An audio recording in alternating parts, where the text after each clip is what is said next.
Boxing King Media in association with Boxro. Richard, Riakporhe, I think we're twinning on the hoodies today. Yeah, man. Salmon. It's a salmon day. Salmon, that's the colour, not pink as some people suggest. So, another step up for you. I don't even want to call it a step up because it feels like you're constantly fighting guys, you're winning records. Yeah. We just spoke about that off camera. You've been matched hard. Yeah, but you know what? I feel like that's the reason why I've gotten so far.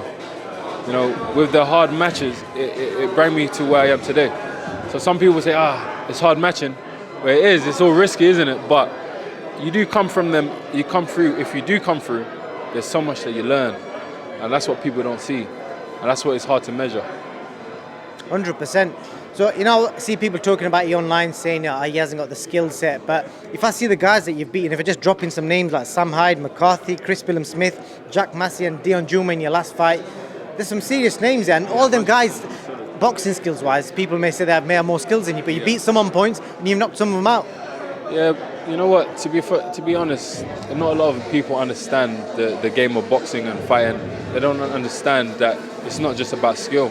Sometimes it's just like more of a spiritual thing. It's a mental thing. It's things that we can't measure, like heart and will. But because of their lack of knowledge, you know, yeah, maybe they're right. Yeah, I lack some skill in that department and that department. But doesn't mean that I'm going to lose. That's what they fail to realize, and that's why I keep on proving people wrong and always beating the odds. You know, and me, to be fair, I think it's good that everybody has a public opinion. Without public opinion, you know, we're not going to be in the public eye. People are not going to be interested. So it's good when people talk. I use it for motivation, and I don't care. I'm living my dreams. I'm getting paid a lot of money, so who cares? Fabio Tucci, your next opponent, another southpaw. Was it a deliberate ploy picking another southpaw, considering you're just coming off with a win against a southpaw? Yeah, of course. You know, it was definitely deliberate. It made a lot of sense.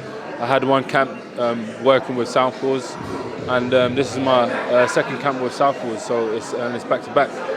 You know, when you go into the details, you know, you see why we get the victories, because it's really meticulous and it's good, and it's good experience for me at the same time.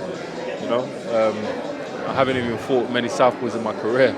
You know, people will be shocked to find out how many southpaws I've actually faced in my whole career boxing. But you know, but yeah, no, it's good. I'm really excited. Sensational knockout in your last performance, and I think most people, it was a straight 50-50 fight on paper. Did you surprise yourself by the way you produced the knockout? No, you know. Like, I know, obviously me and my team, we know what we do in the gym. We know I know what I'm capable of. You know, everybody knows I can punch. You know, and you know, obviously you can check my record. You know, it's not against taxi drivers and stuff. Like, I've knocked out like proper fighters. You know what I mean? Fighters with winning records, fighters that come there to win, and it's not by an accident.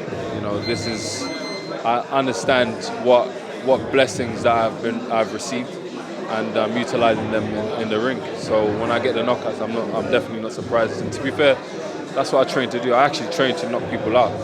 I think boxing gets a bit boring, you know, when you see people boxing too much and showing too much skills. I think it's interesting, very interesting for the boxing experts, so to speak. But for the casuals, they lose concentration quite quickly, and they want to see people getting put down on the floor, people getting knocked out, you know, people getting injured, you know, and that's what we train to deliver.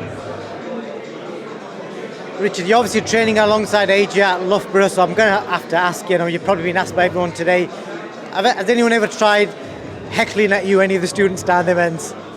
No, but it doesn't mean that they will never do that in the future, but, you know, it's one of them ones, you know, I'll just go and have a word. I'll just go and have a word, just the way AJ did, you know, I don't have no problem with that. And you would see a lot of people melt, you know, because it's just like those Twitter warriors, you know, the keyboard warriors, you know, they're quick to say things behind the computer. But in real life, these are the same people asking you for pictures and saying all different types of things, like they admire you and stuff like that. But like they're saying one thing online, you know, keep it real, man. If you're not going to do it face to face, then don't do it at all. Just be true to yourself, you know what I mean? You know, it's quite cowardly, in my opinion, and we're in a sport where, you know, cowards don't survive there. You know, cowards can't walk by us. You know what I mean? So it is what it is, as I say. Summed it up nicely. Last question. Joshua Buatsi, Craig Richards, did that inspire you in any way for an All London showdown with Lawrence Okoli? Yeah, of course. I love the domestic fights. That's why I take a lot of them fights because I find it interesting. The fans love it.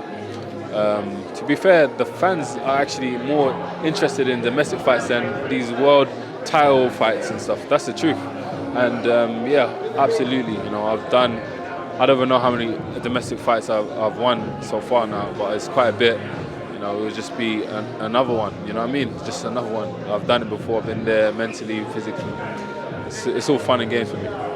You're a big dude. At what point do you think we'll see you at heavyweight?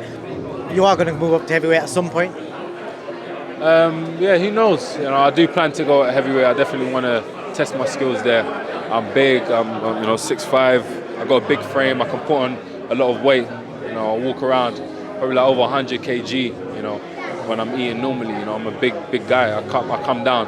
To compete at cruiserweight. So yeah, 100%. I think that would be a real good weight for me, and I know that I can hold my own, and I can definitely dish out something. Richard, thank you so much for your time. Keep rocking the salmon, and we'll speak soon. Yeah, cheers.